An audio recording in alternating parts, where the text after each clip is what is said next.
लोकशाहीचा बुलंद आवाज, रिपब्लिकन वार्ता, महाराष्ट्र।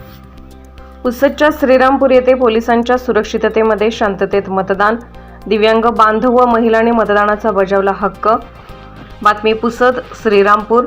यवतमाळच्या 81 पुसद विधानसभाच्या मतदारसंघात आज सकाळी 7 वाजल्यापासून मतदानाला सुरुवात झाली। सर्वच बूथ केंद्रावर सकाळपासून गुलाबी थंडीमध्ये रांगाच रांगा लागल्या होत्या। पुसद तालुक्यातील श्रीरामपूर पूर्व भागातील ग्रामपंचायत शेजारील जिल्हा परिषद बूथ केंद्रावर 30 ते 35% मतदान झाल्याची माहिती झोनल माहिती अधिकारी संजय राठोड यांनी दिली। तसेच श्रीरामपूर पश्चिम भागातील मातोश्री विद्यालय मतदान केंद्रावर येथे अनेक नागरिकांनी मतदानाचा हक्क बजावला। यामध्ये बाहेर गावावरून आलेले मतदार प्रामुख्याने मतदान करून घेत होते। सदर मतदान केंद्रावर पोलीस कर्मचारी यांच्या सुरक्षेमध्ये व त्यांच्या मदतीने दिव्यांग बांधवांना मतदान करण्यास मदत करण्यात येत होती। तसेच दिव्यांग महिला भगिनी यांनी सदृढ लोकशाहीसाठी मतदान करून भारताची लोकशाही बळकट करावी असे मतदारांना आवाहन करण्यात आले।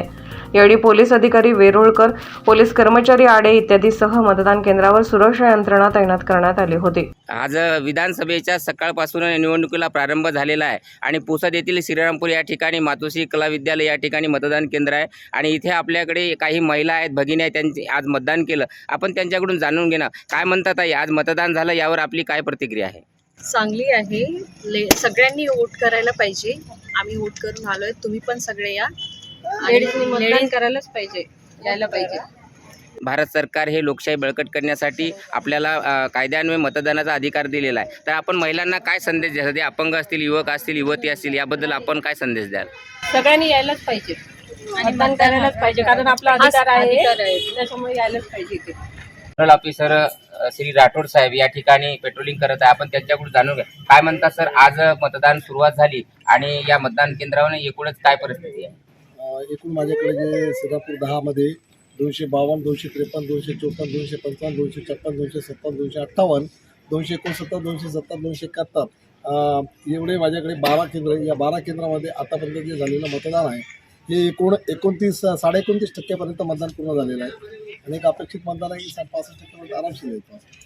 शहरी आणि ग्रामीण भागामध्ये आपल्याला काय वाटते की शहरी आणि ग्रामीण भागाचा जो मतदानाचा टक्का आहे आणि आपण जे शासनाने जे कार्यक्रम राबवलेले मतदान जागृती यामध्ये काही परिवर्तन झालेलं आहे का? नक्कीच त्याच्यामध्ये परिवर्तन दिसते आपल्याला। तो म्हणजे असं पॉझिटिव्हली की जे मतदानाचा पर्सेंट यावेळेस नक्कीच वाढणार।